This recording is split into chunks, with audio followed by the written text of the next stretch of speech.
अस्सलामुअलैकुम, मेरा नाम है फ़रीहा खान और आप देख रहे हैं इंग्लिश विद रोशनी, आपका अपना यूट्यूब चैनल जहां हम सब मिलकर डॉन एडिटोरियल के ज़रिए इंग्लिश को वर्ड बाय वर्ड सीखते हैं। आज का जो एडिटोरियल है उसका टाइटल है एससीज डिनंसिएशन ऑफ नैब। अच्छा, इस एडिटोरियल में जो सारे का सारा एडिटोरियल है ना, इसमें क्या बात हो रही है? इसमें सिर्फ यही बात हो रही है कि जो सुप्रीम कोर्ट है ना, उसने बड़े ही बुरे तरीके से क्रिटिसाइज़ किया नैब को। नैब का जो वे है, जिस तरीके से वो चलता है, जिस तरीके से वो काम करता है, हर चीज़ पे उसने उसको क्रिटिसाइज़ किया है। तो वो लोग जो चैनल पे न्यू हैं उन्हें मैं बता दूं, ये जितने भी ब्लू कलर में हाईलाइटेड वर्ड्स हैं ये हमारे सब्जेक्ट हैं, जो रेड कलर में हाईलाइटेड वर्ड्स हैं ये हमारी वर्ब हैं, और येलो कलर में जो हाईलाइटेड वर्ड्स हैं ये सारे के सारे इंपॉर्टेंट वर्ड्स हैं जिनके मीनिंग्स मैंने यहाँ पे मेंशन किए हुए हैं। तो चलिए इसे स्टार्ट करते हैं। दोज वो हु रन, जो कि चलाते हैं the national accountability bureau, should hang their heads in Shem, उनको अपने सर शर्म से झुका लेने चाहिए। If they have any capacity for it, अगर वो रखते हैं कोई कैपेसिटी, कोई गुंजाइश इसके लिए।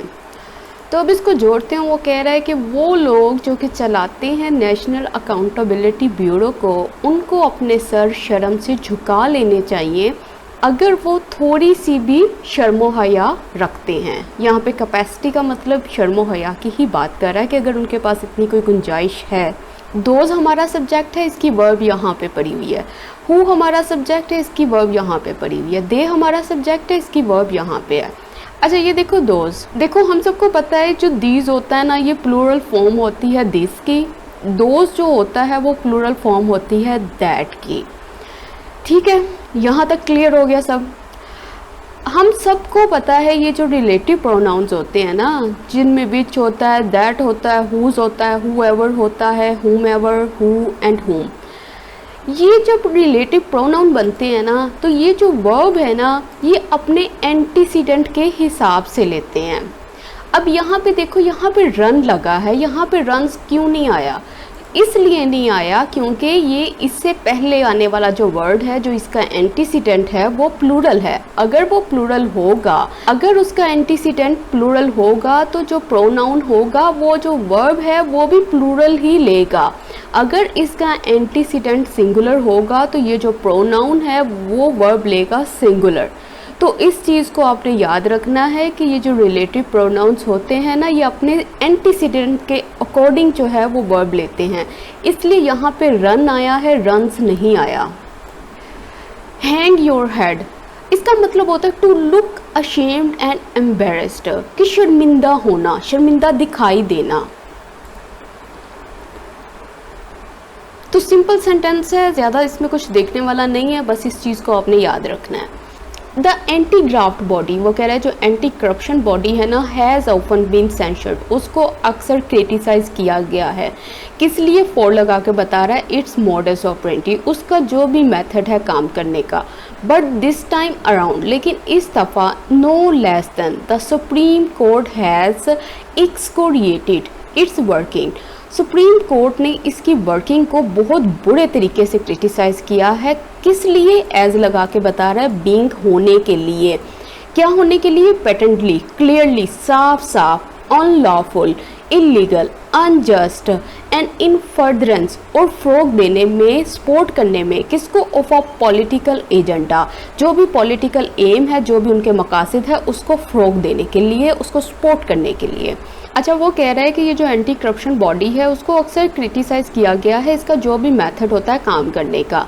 लेकिन इस दफ़ा क्या हुआ है, जो सुप्रीम कोर्ट है उसने उसकी वर्किंग, उसके जो काम करना है ना, जो उसका जो मेथड है काम करने का, उसको होने के लिए साफ साफ अनलॉफुल, इलीगल, गैर मुनसफाना और सपोर्ट करने में पॉलिटिकल एजेंडा को, उसके इस रूप में, उसकी इस वर्किंग के इस रूप में होने को उसने बहुत बुरे तरीके से क्रिटिसाइज़ किया है।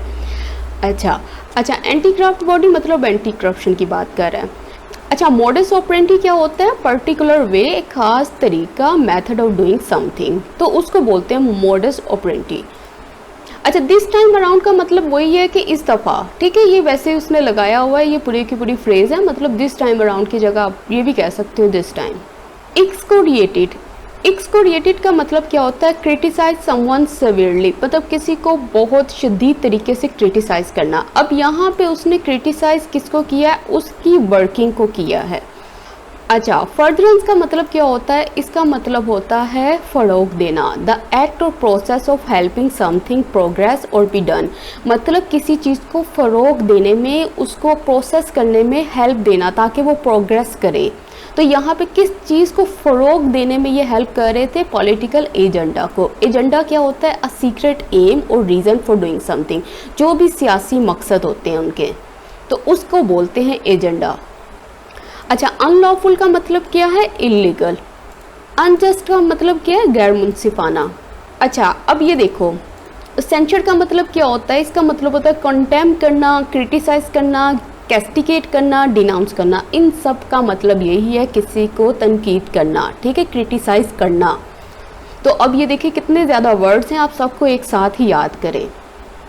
अच्छा, उसके बाद एक चीज़ नोट करो, यहाँ पे इस्तेमाल हुआ है ऑफन, ठीक है। ऑफन क्या चीज़ होती है, देखो जब हम एडवर्ब की बात करते हैं ना, तो एडवर्ब जो होते हैं ना, इसकी बहुत काइंड्स हैं, ठीक है। अब यहाँ पे जो इस्तेमाल हुआ है वो इस्तेमाल हुआ है इनडेफिनेट एडवर्ब ऑफ फ्रीक्वेंसी, ठीक है।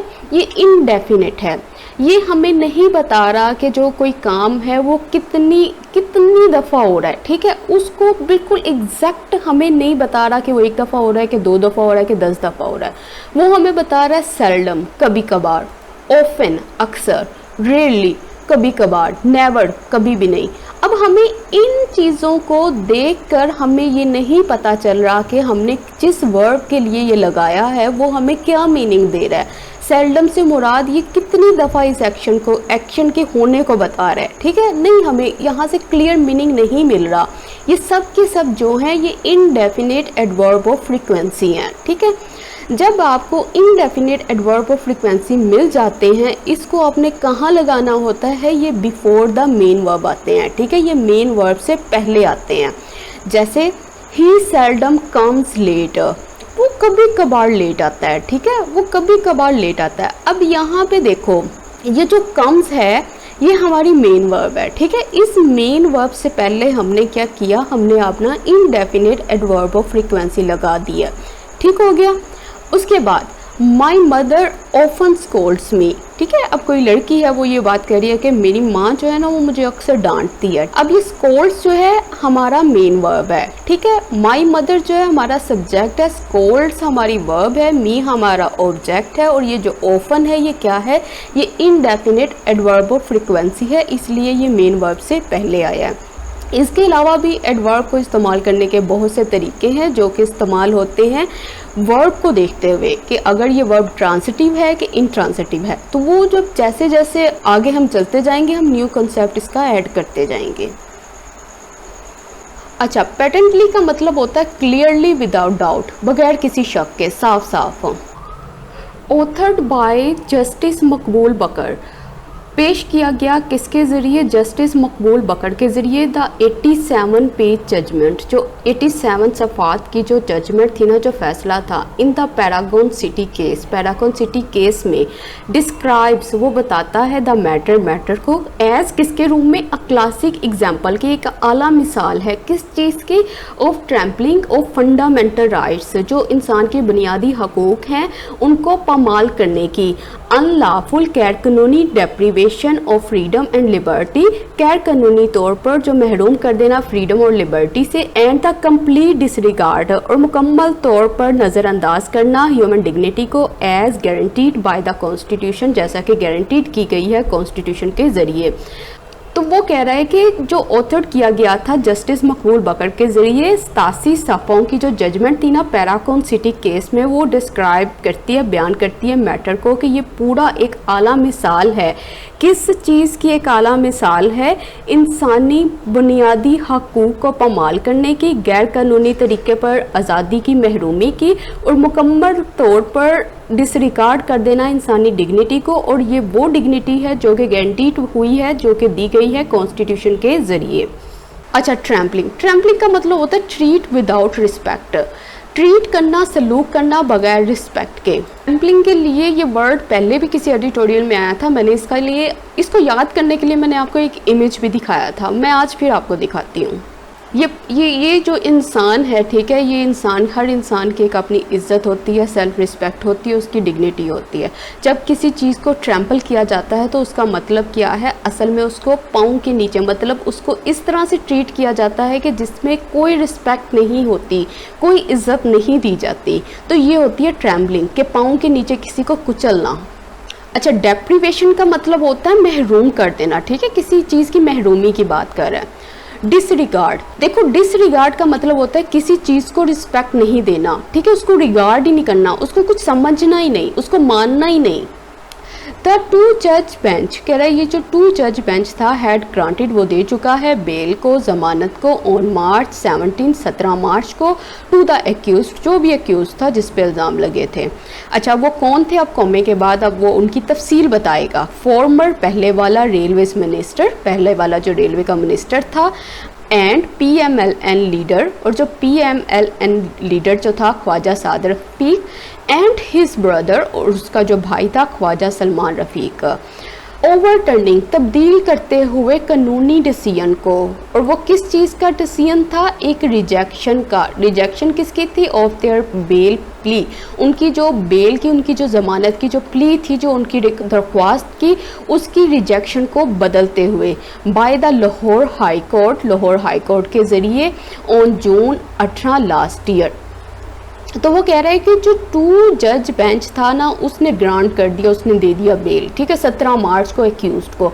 एक्यूज्ड कौन था, वो जो पहला रेलवे मिनिस्टर था, और क्या था ये, PMLN लीडर ख्वाजा साद रफ़ीक, और इसके भाई ख्वाजा सलमान रफ़ीक को। अच्छा, कैसे ग्रांट किया, तब्दील करते हुए, जो उनकी बेल की जो रिक्वेस्ट थी, उसकी जो रिजेक्शन हुई थी ना लाहौर हाई कोर्ट के ज़रिए पिछले साल जून 18 को, उसको तब्दील करते हुए, उस लीगल डिसीजन को तब्दील करते हुए इसने ग्रांट किया बेल को 17 मार्च को एक्यूज्ड को, ठीक है। अच्छा, अब देखो यहाँ पे टू एक्शंस ना एक साथ हो रहे हैं, ये बिल्कुल उसी तरह से हो रहे हैं जैसे हम बोलते नहीं है कि टीवी देखते हुए मैं खाना खा रहा था, टीवी भी देखना, खाना भी खाना। अब यहाँ पे इसने क्या किया, इसने ग्रांट भी किया बेल को, और साथ साथ क्या किया है, उसने ओवरटर्न भी कर दिया है रिजेक्शन ऑफ देयर प्ली को, ठीक है। अच्छा, अब देखो ओवरटर्निंग का मतलब क्या होता है, to change a legal decision, ठीक है, चेंज कर देना, तब्दील कर देना लीगल डिसीजन को, जो कानूनी फैसला था उसको तब्दील कर देना। अच्छा, जब ऐसी फ्रेजेस आ जाती हैं ना, इनको जब एडजेक्टिव के तौर पर इस्तेमाल किया जाता है और इनके दरमियान में हाइफन लगा दिया जाता है, तो फिर इनका प्लूरल नहीं बनाते, ठीक है। आप ये नहीं लिख सकते यहाँ पे कि टू जजेस बेंच, ठीक है, यहाँ पे ये जो टू जज है ये एडजेक्टिव के तौर पर आया है, और ये किसके बारे में बता रहा है, ये हमारे बेंच के बारे में बता रहा है, जो कि हमारा सब्जेक्ट है। तो ये सेंटेंस क्या है, द टू जज बेंच ग्रांट बेल, जो टू जज बेंच थी उसने ग्रांट किया, उसने दे दिया किस चीज़ को, बेल को। टू जज बेंच हमारा सब्जेक्ट है, ग्रांट उसकी वर्ब है, बेल जो है हमारा ऑब्जेक्ट है। उसके बाद देखो, द बेंच कंसिस्टेड, जो बेंच था ना वो कंसिस्टेड था, वो मुश्तमिल था, ठीक है। द बेंच हमारा सब्जेक्ट है, कंसिस्टेड हमारी वर्ब है। वो किसके ऊपर कंसिस्ट था, किसके ऊपर मुश्तमिल था, टू जजेस, दो जजेस के ऊपर।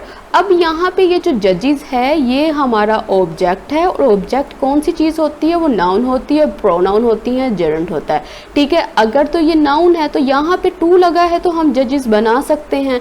अब यहाँ पे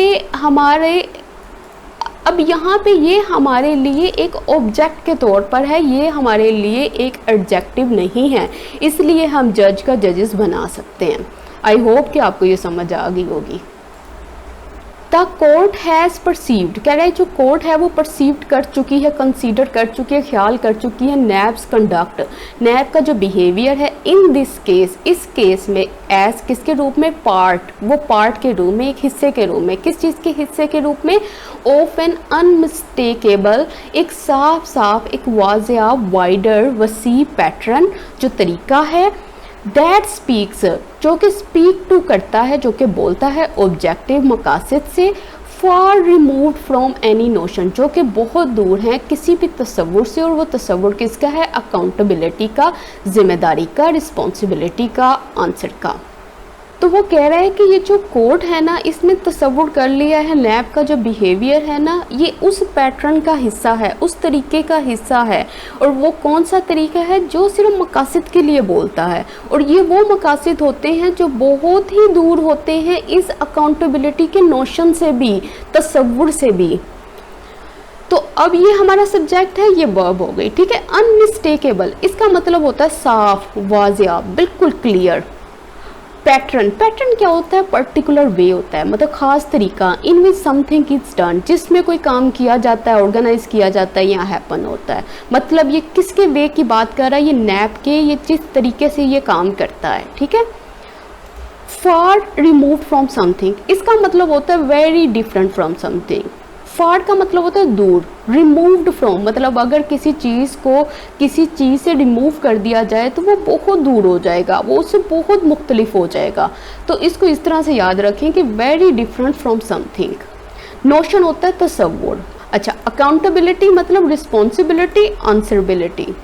द वर्डिक्ट नोट्स, कह रहा है ये जो वर्डिक्ट है ना, फैसला है, वो नोट करता है द ब्यूरोस रिलक्टेंस, के ब्यूरो की ये जो हिचकिचाहट है किस चीज़ में? टू एक्ट करने के लिए अगेंस्ट, किसके खिलाफ? वन साइड, एक साइड के खिलाफ। अच्छा, कौन सी साइड है? ऑफ द पॉलिटिकल डिवाइड, जो जिसमें पॉलिटिकल जो है ना, जो जमातें डिवाइड हुई हैं, उसकी जो एक साइड है ना, मतलब ये कि उसके खिलाफ जो है ना, ये अमल करने में बड़ा रिलक्टेंट है।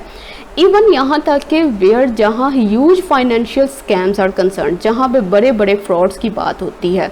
वाइल, जबकि those on the other side, दूसरी साइड पे जो दोज है ना, दूसरे लोग हैं, आर बीइंग अरेस्टेड, वो अरेस्टेड किए जाते हैं, उनको अरेस्ट किया जा रहा है, एंड इनकार्सिरेटेड, और उनको जेल में डाला जा रहा है, फॉर मंथ्स, कई महीनों के लिए, एंड ईयर्स, सालों के लिए, विदाउट प्रोवाइडिंग, बगैर प्रोवाइड किए, एनी सफिशेंट, कोई भी काफ़ी कॉज, वजह। इवन यहाँ तक कि व्हेन द लॉ, जो कि कानून है, मैंडेट्स, वो अथॉरिटी देता है इन्वेस्टिगेशंस की, टू बी कंक्लूडेड, उनको कंक्लूड किया जाए, एक्सपीडिशियसली मतलब बहुत स्पीड से, and trial to be concluded, और ये जो ट्रायल है उसको कंक्लूड करना चाहिए विद इन 30 डेज, 30 दिन के अंदर। तो वो कह रहा है ये जो वर्डिक्ट है वो नोट करता है जो ब्यूरो है ये हिचकिचाता है एक्ट करने के लिए एक साइड पर, मतलब पॉलिटिकल जो डिवाइड है उसकी जो एक साइड है वहाँ पे उसके खिलाफ अमल करने के लिए बड़ा रिलक्टेंट है जहाँ बारी आती है बड़े बड़े फ्रॉड्स की। जबकि जो दूसरी तरफ वो लोग हैं जिनको क्या करता है ये अरेस्ट करता है, जेल में डाल देता है बगैर किसी कॉज के, बगैर किसी वजह के। यहाँ तक कि वो कह रहा है जो लॉ है वो अथॉरिटी देता है कि आप इन्वेस्टिगेशन को पूरा करो साफ साफ तेज़ी के साथ और ट्रायल को पूरा करो 30 दिन के अंदर अंदर। अच्छा ये हमारा सब्जेक्ट है, ये उसकी वर्ब है, ये सब्जेक्ट ये वर्ब, सब्जेक्ट और ये वर्ब, सब्जेक्ट ये वर्ब। अच्छा अब देखो फाइनेंशियल स्कैम्स, स्कैम्स क्या होते हैं? फ्रॉड, स्विंडल भी आप बोल सकते हो, ठीक है। इनकार्सिएटेड का मतलब क्या होता है? इम्प्रिजन करना, कन्फाइन करना, जेल में डाल देना, कैद करना। मैंडेट्स, इसका मतलब होता है give someone authority to act in a particular way, मतलब ये जो लॉ है ये अथॉरिटी देता है, ये जो है ना पूरी पावर देता है कि इस तरीके से अमल करो, इस तरीके से ये सारी इन्वेस्टिगेशंस होनी चाहिए। अच्छा एक्सपीडिशियसली का मतलब होता है विद स्पीड, स्पीड के साथ, एंड एफिशिएंसी, एफिशिएंसी के साथ।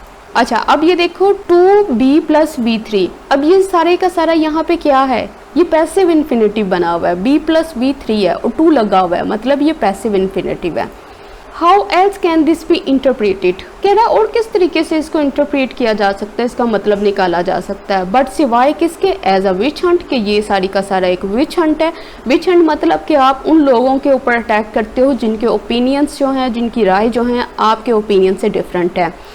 द वेरी एंटीथीसिस, कह रहा है बिल्कुल एंटीथीसिस है किसके? ऑफ अकाउंटेबिलिटी, अकाउंटेबिलिटी के, अकाउंटेबिलिटी के ये बिल्कुल ऑपोजिट है। सिंपल सेंटेंस है, वो कह रहा है कि किस तरीके से इसका और मतलब निकाल ले सिवाय इसके कि ये विच हंट है जी, आप उसके ऊपर अटैक कर रहे हो जिनके ओपिनियन आपसे मुख्तलिफ हैं। तो ये कह रहा है ये बिल्कुल मुख्तलिफ है अकाउंटेबिलिटी से, जिम्मेदारी से, आंसरेबिलिटी से। अच्छा हाउ एल्स का मतलब होता है what is an other way, और कौन सा दूसरा तरीका है, मतलब what is an other way, दूसरा तरीका क्या है? विच हंट का मैंने भी बता दिया है कि an attempt to find and punish people whose opinions are unpopular, ठीक है, उन लोगों को फाइंड करना, उनको सज़ा देना जिनके ओपिनियंस आपसे मुख्तलिफ हैं। एंटीथीसिस का मतलब होता है डायरेक्ट ऑपोजिट, मुकम्मल तौर पर ऑपोजिट। परस्यूइंग का political vendetta in this guys, कहता है इस रूप में ये जो पॉलिटिकल फाइट है, आर्ग्यूमेंट है, इसको परस्यू करना, इसका पीछा करना, ओनली इरोड्स, ये डिस्ट्रॉय करता है द पीपल्स फेथ, लोगों के फेथ को, और फेथ किस पे है, गवर्नेंस के ऊपर, एग्जैसबेट, और ख़राब करता है पॉलिटिकल डिवाइड्स को, एंड ब्रिंग्स, लाता है the democratic process into disrepute, और ये जो प्रोसेस है ना, किसका, डेमोक्रेटिक प्रोसेस है, इसको किसकी तरफ लेकर जाता है, शर्म की तरफ लेकर जाता है, डिसऑनर की तरफ लेकर जाता है। इसमें वो कह रहा है कि आपने पीछा, ये जो पीछा करना है ना सियासी आर्ग्यूमेंट का, इस रूप में, ये जो सारा पीछे कहानी उसने बताई है ये किस तरीके से, कहता है ये सिर्फ ना डिस्ट्रॉय करता है लोगों के फेथ को गवर्नेंस के ऊपर, और ख़राब बनाता है पॉलिटिकल डिवाइड्स को, और क्या करता है, शर्म लेकर आता है, ठीक है, शर्म लाता है किसके लिए, डेमोक्रेटिक प्रोसेस के लिए। अच्छा, अब देखो वेंडेटा का मतलब क्या होता है, इसका मतलब होता है कोरल, आर्ग्यूमेंट, क्लैश। गाइस का मतलब होता है रूप, इस रूप में। इरोड्स का मतलब होता है टू ईट अवे, निगल जाना, डिस्ट्रॉय कर देना, तबाह कर देना। एग्जैसबेट का मतलब होता है टू मेक सिवियर और वर्स, और ख़राब बनाना, बदतर बनाना। डिसरिप्यूट, इसका मतलब क्या होता है, डिस्ग्रेस, शेम, डिसऑनर। इंडीड, बेशक, व्हेन मैकेनिज्म ऑफ जस्टिस, कह रहा है ये जो तरीका है ना जस्टिस का, आर मैन्युपुलेटेड, उसको मैनिपुलेट कर लिया जाता है, इसको कंट्रोल किया जाता है, इनटू सर्विंग, सर्विंग में, सर्व किस चीज़ को करना है, इंस्टेड एज इंस्ट्रूमेंट्स, इंस्ट्रूमेंट्स के तौर पर, और इंस्ट्रूमेंट्स किस चीज़ के हैं, ऑफ परसिक्यूशन के हैं, हॉस्टिलिटी के हैं, ख़राब ट्रीटमेंट के हैं। इट पुट्स, ये पुट करता है the very future, same future को, ऑफ अ कंट्री, कंट्री के एट स्टेक, रिस्क के ऊपर। अच्छा, कह रहे हैं कि बेशक ये जो मैकेनिज़्म है ना जस्टिस का, जिसको आप कंट्रोल करते हो, ठीक है, बजाय किसके कि आप इसको सर्व करो, खिदमत करो, तो आप इसको किस चीज़ में ले जाते हो, आप इसको एक आले के तौर पर ले जाते हो, एक इंस्ट्रूमेंट के तौर पर ले जाते हो जो कि परसिक्यूशन का है, जो कि दुश्मनी का है। तो इस वे से क्या होता है, आप जो कंट्री का फ्यूचर है उसको रिस्क के ऊपर रख देते हो, उसको खतरे के ऊपर रख देते हो। अच्छा, मैनिपुलेट करने का मतलब क्या होता है, टू कंट्रोल समथिंग और समवन टू योर एडवांटेज, ठीक है, अपने मकासद के लिए किसी चीज़ को कंट्रोल करना। ये जो मैनिपुलेट वर्ड है ना, ये नेगेटिव मीनिंग ही देता है, मतलब ये अच्छा वर्ड नहीं है। परसिक्यूशन का मतलब होता है हॉस्टिलिटी और इल ट्रीटमेंट। क्यों करना हॉस्टिलिटी, दुश्मनी रखना, इल ट्रीटमेंट करना, क्योंकि आपके जो रिलीजियस बिलीव्स हैं और जो पॉलिटिकल बिलीव्स हैं वो डिफरेंट हैं। एट स्टेक का मतलब होता है एट रिस्क, खतरे पर। द सुप्रीम कोर्ट वर्डिक्ट, कह रहा है ये जो सुप्रीम कोर्ट का फैसला है ना, रीट्रेट्स, वो दोहराता है दैट ये कि नैब सेक्शंस, नैब के जो काम है ना वायलेट, वो खिलाफ वर्जी करते हैं द प्रिंसिपल असूल को। असूल कौन सा है, इनोसेंट, जो मासूम है, अनटिल, उस वक़्त तक प्रूवन गिल्टी, जब तक उसको गिल्टी प्रूव ना कर दिया जाए वो इनोसेंट है, इस असूल की वो खिलाफ वर्जी करता है। विच इज़ इंक्लूडेड, जो कि शामिल है in the UN charter of human rights. तो वो कह रहा है कि जो सुप्रीम कोर्ट का जो वर्डिक्ट है ना, उसने नैब के एक्शंस को दोहराया है कि ये जो चीज़ है ना, ये खिलाफ वर्जी करते हैं उस असूल की। और असूल क्या है कि एक इंसान जो है वो इनोसेंट है उस वक़्त तक जब तक वो गिल्टी प्रूव नहीं हो जाता। और ये जो चीज़ है ना, उसने कहा ये शामिल है UN charter of human rights में। सब्जेक्ट है, ये उसका वर्ब, सब्जेक्ट है वर्ब, सब्जेक्ट वर्ब। रीट्रीट्स का मतलब होता है रिपीट करना, रीसाउंडेड, फिर से साउंड करना, फिर से रिपीट करना। द ब्यूरो चेयरमैन्स पावर, कह रहा है ये जो ब्यूरो चेयरमैन पावर्स है ना, टू आर्बिट्रेरली, मतलब मन माने तरीके से कैरी आउट, एग्जीक्यूट करना अरेस्ट को, हैव प्रूव्ड, वो साबित हो चुकी है, आ कन्वीनियंट स्टिक, कि वो बड़ा एक अच्छा आसान सा हथियार है, विद विच, जिसके ज़रिए टू बीट, वो बीट करते हैं ओपोजिशन को। अच्छा, अब हाइफन लगा के उसको और याद आया, ओपोजिशन में और किसको बीट करते हैं, एंड द और रिकैल्सिट्रेंट जर्नलिस्ट, और वो जर्नलिस्ट जो कि और है, मतलब जो कि अनविलिंग है, जो आपके ऑर्डर्स को पूरा नहीं करते, अच्छा, अब इसको जोड़ते हैं। वो कह रहा है ये जो चेयरमैन को ये जो पावर दी गई है ना, ये क्या करते हैं, इस पावर के ज़रिए मनमाने तरीके से एग्जीक्यूट करते हैं, अरेस्ट करते हैं। ये जो चीज़ है ना, ये जो आर्बिट्रेरली अरेस्ट हैं, ये साबित हो चुका है इनके लिए बड़ा अच्छा हथियार, जिसके ज़रिए क्या करते हैं, ये ऑपोजिशन को मारते हैं। जिसमें कौन आते हैं, वो जर्नलिस्ट भी आते हैं जो अनविलिंग होते हैं आपके ऑर्डर्स को मानने के लिए, और उनको भी इसी हथियार के ज़रिए ट्रीट किया जाता है। अच्छा, आर्बिट्रेरली का मतलब क्या होता है, मनमाना। डिस्क्रिशनरी मतलब इसका मतलब ये है कि अपनी मर्जी से ये सारे अरेस्ट जो हैं ये अपनी मर्जी से करते हैं, वो ये कह रहा है। अच्छा, कन्वीनियंस इसका मतलब होता है कि हेल्पफुल टू यू, जो चीज़ आपके लिए हेल्पफुल हो बट नॉट कम्प्लीटली ऑनेस्ट, लेकिन मुकम्मल तौर पर ऑनेस्ट ना हो, ठीक है। उस चीज़ के लिए यहाँ पे इसने जो कन्वीनियंट वर्ड इस्तेमाल किया है कि ये जो तरीका इस्तेमाल कर रहा है ना, ये आपके लिए तो बेनिफिशियल हो सकता है लेकिन ये ऑनेस्ट नहीं हो सकता। अच्छा, रिकॉल्सिट्रेंट का मतलब होता है uncooperative, unwilling to obey orders. वो जर्नलिस्ट की बात कर रहे हैं जो आपकी बातों में नहीं आते, ठीक है, जो अनविलिंग होते हैं, वो कहते हैं जी हमने आपके ऑर्डर्स नहीं मानने।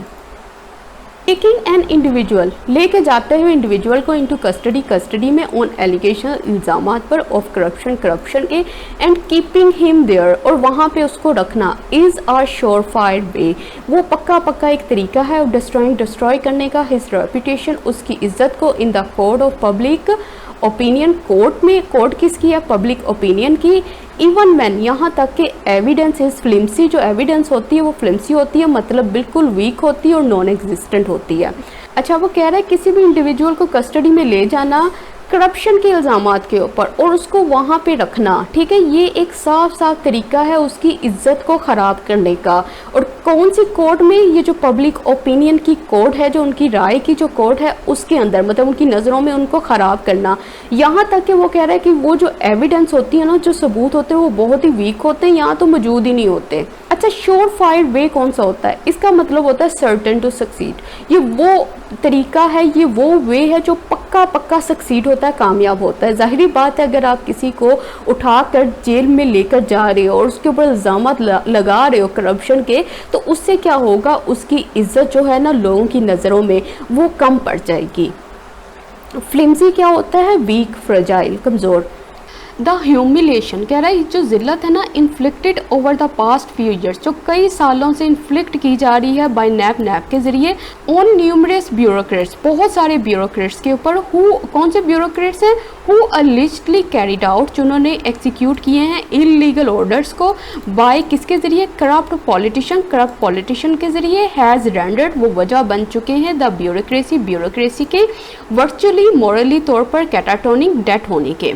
अच्छा, वो कह रहे हैं ये जो ज़िल्लत है ना जो लगाई जाती है नैप के ज़रिए कई सालों से ब्यूरोक्रेट्स के ऊपर, और ये वो ब्यूरोक्रेट्स हैं जिन्होंने एग्जीक्यूट किया है इलीगल ऑर्डर्स को करप्ट पॉलिटिशियन के ज़रिए। कहता है ये जो ह्यूमिलेशन है ना, ये क्या कर चुकी है, ये वजह बन चुकी है ब्यूरोक्रेसी के मोरली तौर पर डेड होने के।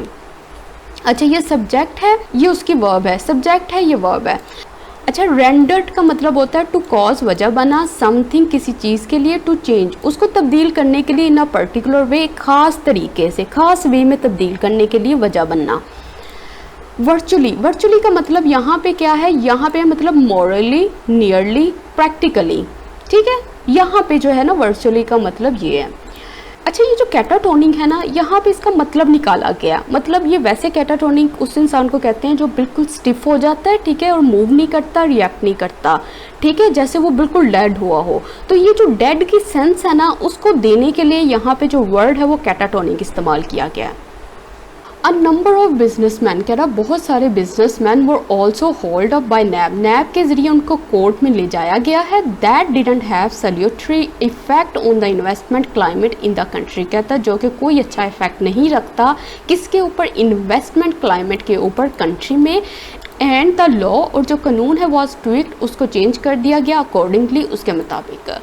अच्छा, वो कह रहा है कि बहुत सारे जो बिजनेसमैन हैं उनको ये जेल में ले गए हैं नैप के ज़रिए, और ये जो चीज़ है ना वो कह रहा है कि ये इन्वेस्टमेंट क्लाइमेट के ऊपर ये अच्छा इफेक्ट नहीं रखती, अच्छा असर नहीं रखती जब आप सारे बिजनेसमैन को इल्ज़ामात लगा कर उनको जो है कोर्ट में घसीटते हो। और उसके बाद क्या कह रहा है, वो कह रहा है कि कानून को जो है ना वो मॉडिफाई कर दिया जाता है, चेंज कर दिया जाता है अपने मुताबिक। अच्छा, होल्ड अप का मतलब होता है, होल्ड समबडी अप का मतलब होता है to officially bring someone to a court of law to be जज, किसी को ऑफिशियली तौर पर कोर्ट में ले जाना, ठीक है। सैल्यूटरी, इसका मतलब होता है बेनिफिशियल, गुड, एडवांटेजियस, मतलब वो चीज़ जो फ़ायदामंद हो, ठीक है। ये बिल्कुल भी फ़ायदामंद नहीं है, किस चीज़ के लिए, इन्वेस्टमेंट क्लाइमेट के लिए। ट्वीट करने का मतलब होता है एडजस्ट करना, मॉडिफाई करना, अलर्ट करना, अपनी मर्जी से तब्दील कर देना। नाउ दैट, अब ये कि the Supreme Court has way in so unequivocally, कि जो सुप्रीम कोर्ट है वो कंसीडर कर चुकी है बिल्कुल साफ साफ, क्या, द गवर्नमेंट मस्ट सिट, उसको गवर्नमेंट को बैठना चाहिए विद द ओपोजिशन, ओपोजिशन के साथ, and trash out new accountability legislation, और गौर व फिक्र करनी चाहिए, डिस्कस करना चाहिए न्यू अकाउंटेबिलिटी लेजिस्लेशन को। और ये कौन सा अकाउंटेबिलिटी लेजिस्लेशन है, one that actually serves the end of justice, जो असल में, जो हकीकत में इंसाफ को मुहैया करता है। अच्छा, अब वो कह रहे हैं जो सुप्रीम कोर्ट है ना वो बिल्कुल साफ साफ जो एग्जामिन कर चुकी है, कंसीडर कर चुकी है, तो अब क्या है, अब गवर्नमेंट को चाहिए कि वो अपोजिशन के साथ बैठे और जो भी न्यू अकाउंटेबिलिटी लेजिस्लेशन है उस पर गौर व फिक्र करे, और ये वो कह रहे हैं कि कानून होगा जो असल में वाकई जो इंसाफ है ना उसके पर्पज़ को पूरा करेगा। वे का मतलब क्या होता है, इसका मतलब होता है कंसीडर करना, कंटेम्पलेट करना, मतलब एग्जामिन करना। अनइक्विवोकली का मतलब कि इन अ वे, उस तरीके से जो कोई भी डाउट को ना छोड़े, कोई भी शक ना छोड़े, मतलब क्या, अभी उसने इतनी तो तफसील बता दी है नैब के बारे में, तो अब क्या इसका मतलब कहने का है कि अब तो कुछ भी नहीं रह गया जो छुपा हुआ है, या कोई भी ऐसा शक नहीं रह गया जिसको डिस्कस नहीं किया गया। अच्छा, थ्रैश आउट करने का मतलब क्या होता है, थ्रैश समथिंग आउट का मतलब होता है टू डिस्कस अ प्रॉब्लम, एक प्रॉब्लम को डिस्कस करो डिटेल में उस वक्त तक जब तक आप किसी सोल्यूशन तक नहीं पहुंच जाते। तो आज का एडिटोरियल हो गया कंप्लीट, काफ़ी लेंथी था लेकिन मैंने कोशिश की इसको आसान बनाने के लिए, तो अपना फीडबैक देना मत भूलिएगा। इसके साथ ही मुझे इजाज़त दें, अल्लाह हाफिज़।